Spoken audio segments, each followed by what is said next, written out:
In 2153, a space probe identified Tanis, a planet capable of supporting life, located in deep space. At that point, Earth's population exceeded 24 billion. Humanity faced severe shortages of food and basic necessities. 20 years later, competition for Earth's resources had grown extremely intense. The Elysium spacecraft was then launched toward Tanis. The massive ship has been en route for a significant period. Suddenly, the crew receives a transmission from Earth stating that the passengers and crew of the Elysium are humanity's last survivors.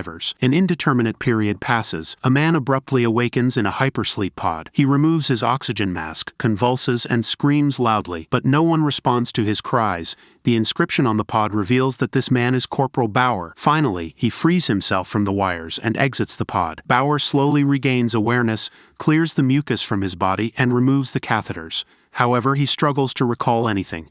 The ship shows evident electrical malfunctions, prompting Bauer to locate a flashlight and explore his surroundings. This leads him to Lieutenant Peyton's pod. The name seems familiar to Bauer. The corporal dons his uniform and discovers a photograph of his wife in his locker. He then attempts to access the captain's bridge, but the door won't budge. Frustrated, Bauer strikes Lieutenant Peyton's pod with a piece of rebar, but the lieutenant doesn't wake. Suddenly, a strong electrical surge occurs, causing Peyton's pod to open. Peyton begins to recover from stasis, but also struggles to remember anything. The men assume their watch is about to start, but it's puzzling why no one has woken them. Bauer believes they are alone on the ship, awakened by the navigation computer. They cannot recall their destination or mission. Reaching the bridge is impossible without electricity. Peyton activates the backup power in their quarters and tries to contact someone via radio. Bauer notices a tattoo on his arm indicating they are Group 5.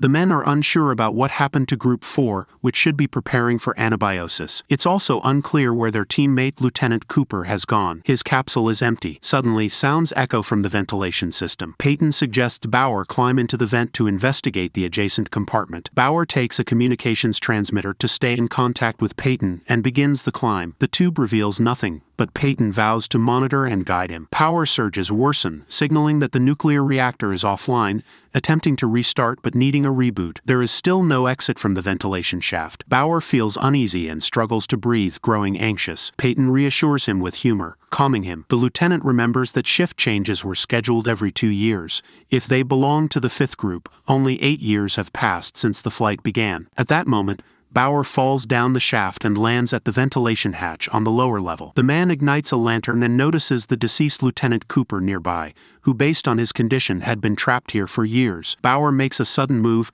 kicks open the hatch and falls into the lower compartment. The communication with Peyton is cut off. Bauer examines the room he is confined in and discovers numerous human pods. Distant clanking noises echo through the space. Using his flashlight, Bauer spots a girl and begins to chase her, but she swiftly vanishes. Eventually, the corporal believes the girl has stopped. However, upon closer inspection, he realizes the frozen figure is a man who harmed himself long ago. As Bauer studies the scene, the hidden girl strikes him down and confronts him. She appears feral and demands the corporal remove his shoes. Suddenly, a growl echoes from the hallway, causing the girl to flee in fear. Bauer scans the area with his flashlight and detects the silhouettes of strange creatures. He then turns off the light and cautiously hides in a back corridor. A creature rushes through the passage at alarming speed. It is a grotesque mutant with spiked fangs covering its body, searching for Bauer by scent. Bauer conceals himself in a corner, holding his breath. At that moment, the connection with Peyton is restored, and he loudly calls for Bauer, giving away his location. The mutant attacks, attempting to stab him with its spear. Bauer flattens against the wall and remains unscathed. Eventually, the mutant departs, carrying away the body of the dead Lieutenant Cooper. Frightened, Bauer contacts the commander, terrified, explaining what happened and pleading with him to summon the rescue team by any means possible. Peyton, however, insists nothing will work, as he recalls something crucial. Elysium was never designed to return. They are the cargo, 60,000 people heading for Tanis. After hearing this, Bauer also begins to remember. When the probe first reached Tanis, he was a child and watched the live broadcast with his parents. The planet was found to have water, plants, and everything essential for human survival. This discovery led to the decision to send the first settlers to Tanis. Realizing this, Bauer understands that the journey aboard Elysium is irreversible. He thinks of his wife but cannot recall if she is among those traveling to Tanis. Bauer grows grows increasingly anxious and decides he must search for his wife to protect her from the mutants. Peyton urges him to stay calm and focus on saving the ship. Following his advice, Bauer retrieves a non-lethal weapon and asks Peyton to guide him to the reactor so he can restart it manually. Setting off, Bauer begins to feel strange tremors, suspecting they might be early symptoms of the madness astronauts call Pandorum. He recalls an incident on a spaceship named Eden, where an officer on a 2-year watch suffered a breakdown, became delusional, declared the mission cursed, and jettisoned 5,000 passengers into space, killing them all. Shaking off thoughts of Pandorum, Bauer moves forward through the corridor and encounters a motionless man known as Shepard. Suddenly, Shepard regains consciousness, and Bauer rescues the unfortunate man. He reveals himself as a member of the 6th group, inexplicably awake for a long time. Realizing Bauer is unaware of the ship's situation, Shepard begins applying a brown liquid to his body. It is meant to neutralize their scent and evade the mutants.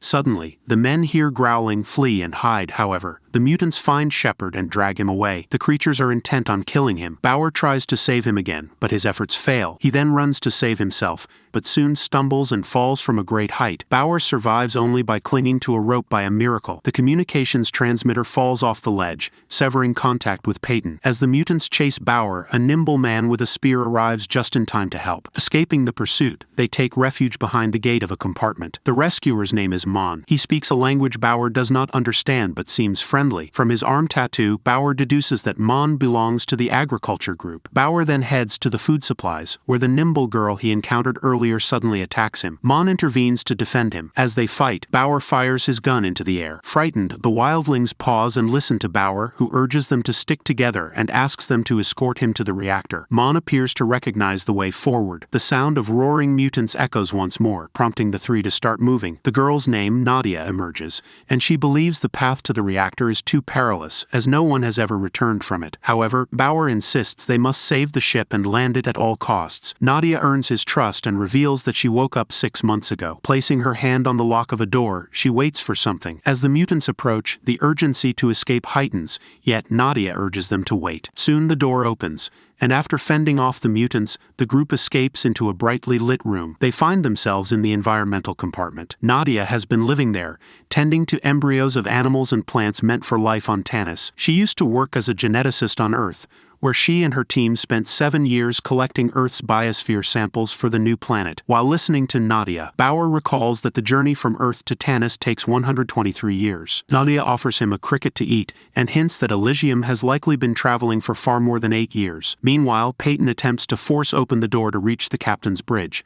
Suddenly, he hears a strange noise from the ventilation pipe and cautiously closes the hatch. Later, the sound recurs, and instead of a mutant, a slimy, tormented man emerges from the vent. The man pleads for assistance and Peyton helps him out. The man's speech is disjointed and difficult to follow. He shakes and speaks in a faint voice, identifying himself as Corporal Gallo from the 4th group. Gallo had been on the captain's bridge, but now he found himself in this predicament. Meanwhile, Bauer and his crew reach the crew's anabiosis bay. Nearly all the capsules are vacant. Nadia explains that mutants had taken the people. Mon remains cautious, standing still among the pods while Bauer tries to return to him but collapses under the floor. Nadia follows him. The friends find themselves submerged in a thick, muddy liquid, surrounded by filth. A mutant walks above them but soon becomes silent.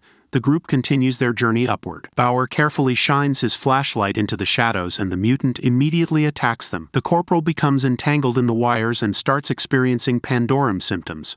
However, as he sees the mutant overpowering Nadia, Bauer regains his composure and rushes to help her. A fierce struggle ensues. As Bauer and Nadia fall, Mon appears. The three friends summon their last strength and strike the mutant from 3 directions. But a second mutant emerges, banging its spear on the wall and summoning others. The trio quickly flees. Peyton, in the meantime, helps Gallo regain consciousness and asks about the incident on the bridge. Gallo explains that 2 members of his team were taken by the Pandorum, forcing him to defend himself. Peyton remains skeptical. Nadia continues guiding her friends toward the reactor. Suddenly, they come across an unremarkable cabin with a closed hatch and decide to rest after the mutant attack. However, another man named Leland appears inside the cabin. He switches on the lights and reveals that he has lived there for a long time. Later, Leland prepares a meal for his friends, Meanwhile, Bauer and Nadia discuss the origins of the mutants on the ship. Nadia believes the mutants were once humans who had been sleeping in pods. These humans woke up long ago and started mutating due to the accelerator, a synthetic enzyme introduced into the capsules. The accelerator, designed to help humans adapt to Tannis's biosphere, instead enabled the mutants to adapt to the ship. Leland overhears their discussion and decides to share his knowledge. Gallo eventually regains clarity and begins haunting Peyton like a ghost. The lieutenant keeps a tranquilizer nearby to subdue Gallo if necessary. The young corporal paces around, sternly listing the symptoms of Pandorum and warning Peyton to watch for them in himself. Gallo prepares to reveal a horrifying truth to Peyton. His story parallels Leland's, who simultaneously recounts his side to the group. When the Elysium journey began, all passengers were in stasis. This lasted for years, with the captain's bridge changing crews every 2 years. Initially, everything was smooth until the fourth crew assumed control. They received Earth's final transmission, reporting an apocalypse and the loss of all life. The people aboard the Elysium were the last humans in the solar system. At that time, the only ones awake on the ship were Gallo and 2 colleagues. After receiving Earth's final message, chaos erupted on the ship, and Gallo killed the rest of the crew. The sole survivor grew bored and began awakening others from anabiosis to torment them in his own twisted way. Eventually, he declared himself king, destroying anyone who tried to act rationally. Tiring of his madness, he returned to anabiosis, leaving the awakened humans to mutate and spread evil across the ship. As Bauer and his crew listen to this tale, they grow uneasy, realizing Leland has poisoned their food. They lose consciousness. Peyton also struggles, shocked to learn Earth is gone and Elysium is in chaos. Overwhelmed, he starts exhibiting symptoms of Pandorum as Gallo hypnotizes him with a frantic gaze. A power surge jolts Bauer and his friends awake. While unconscious, Leland tied them up and hung them upside down, intending to cook them. Bauer pleads with Leland to let them go, explaining his plan to restart the reactor. Having survived among the mutants for years, Leland remains skeptical of any hope for rescue. Noticing frequent voltage spikes, Bauer realizes the reactor is nearing failure, threatening the ship's destruction. He insists it must be restarted immediately. The corporal reassures Leland that no one will judge him for his extreme actions, as they were acts of survival. Moved by these words, Leland frees the prisoners. Bauer quickly rallies his friends as a team and contacts Peyton using Leland's radio. Based on Bauer's data, Peyton calculates they have 47 minutes before the reactor fails. He maps a route to the reactor, and the 4 friends set off. Along the way, they encounter a baby mutant. Mon attempts to kill it, but Nadia intervenes, pleading for its life. The mutant's cries summon adult mutants, revealing they are reproducing. The group is pursued but manages to evade the creatures. Meanwhile, Peyton clings to the goal of reaching the captain's bridge, the ship's control center. However, Gallo mocks Peyton, claiming he has lost the skills needed to restart the reactor after anabiosis and declaring the ship's control unnecessary. Gallo argues for abandoning the ship via escape pods to extend their lives by a few days. Bauer's team reaches the compartment meant for crew families, only to find all the capsules empty. This discovery leads Bauer to recall that his wife had never been aboard. Her inability to have children likely excluded her from the Elysium voyage. Even before the flight, she ended her relationship with Bauer so he could fly without emotional ties. In doing so, she saved his life.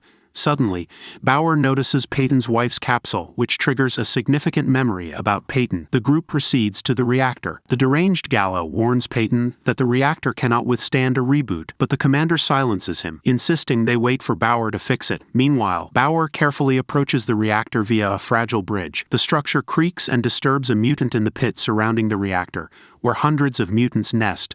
These creatures remain dormant under the radiation's influence. The awakened mutant briefly growls before returning to sleep, and Bauer continues forward. Suddenly, the corroded bridge breaks loose, nearly collapsing. Mon catches it just in time, but Bauer falls, plummeting close to the mutant's lair. At the same time, Nadia reaches the reactor and starts the reboot process, but she cannot complete it without Bauer. Down in the mutant's nest, Bauer disguises himself by wrapping pieces of mutant skin around his body to mask his scent. The tension between Peyton and Gallo escalates. The unstable corporal demands to eject from the ship, aiming a tranquilizer gun at Peyton to force compliance. Peyton pretends to initiate the capsule's ejection, but instead triggers a simulated launch, trapping Gallo inside. The corporal becomes hysterical, screaming and cursing as he realizes the deception, and Bauer, now in his new guise, carefully moves through the sleeping mutants' bodies toward the stairs leading out of the pit.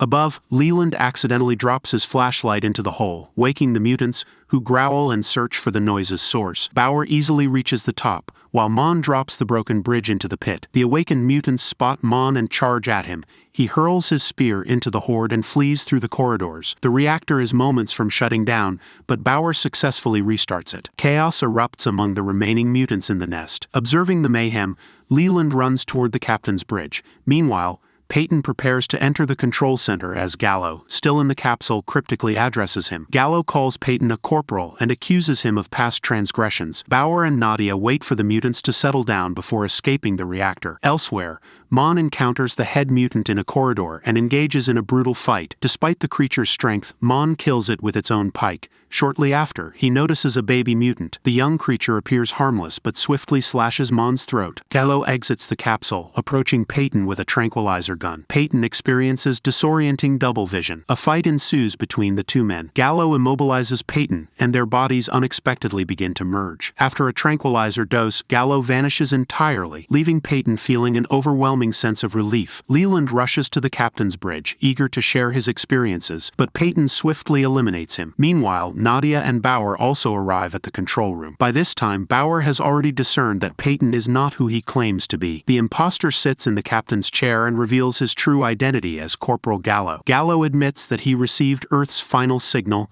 killed his crew, and avoided anabiosis. He confesses to initiating the chain of events that led to the Elysium passengers mutating. After indulging himself for decades, Gallo re-entered anabiosis, this time using Lieutenant Peyton's capsule. Gallo opens the illuminator, revealing no stars outside. While Nadia examines their surroundings to determine their location, Gallo manipulates Bauer, attempting to awaken his Pandorum symptoms. He describes the exhilaration of surrendering to fear and abandoning morality, claiming that Earth's destruction nullified all rules and ethics. However, Bauer firmly disagrees. Suddenly, Nadia notices sea creatures swimming outside. Realizing the ship has already arrived on Tanis and lies submerged at the ocean floor. Checking the logbook, they discover the voyage has lasted 923 years instead of the intended 123. This means people could have awakened 800 years earlier and peacefully inhabited Tanis without encountering mutants. The revelation triggers a Pandorum episode in Bauer. In his state of panic, he fires at the electric panel, believing he is eliminating a mutant. The ship's hull is damaged, the glass cracks, and water floods in. Bauer swiftly grabs Nadia and takes her to her pod. Inside, he activates the POD's launch. A mutant tries to break in but is stopped by the rising water. The capsule shoots upward, but the water makes breathing harder. Bauer gives Nadia an oxygen mask and holds his breath. Soon, their capsule surfaces and the door flies open. They regain consciousness and see dry land nearby.